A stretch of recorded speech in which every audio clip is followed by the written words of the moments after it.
From the rocks on the ground to the flowing creeks, and even to the stars. Science is all around us, even in our own backyard. What we see around town can give us insight to the bigger world.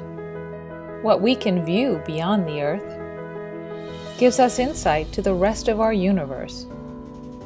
If you had a guide to science in our community, where could you go? What could you see if you knew where to look? And what could you discover?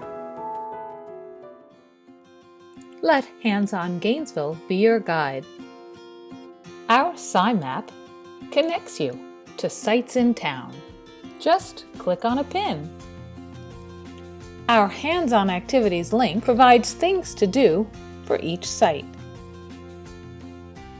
And a printable PDF listing materials, a procedure, and an explanation of the science behind the activity. If you're a science enthusiast, suggest an activity to share with our community. We post activities you could do before you go, while you are there to help you explore, or even after you return to reflect on what you've discovered. If we've missed a site, contact us on our contact form, and we'll add it to our Sci-Map. Join us in our outreach as we connect scientists to students, students to nature, nature to science, and science to our lives. Support us to help create a new generation of problem solvers, one community at a time.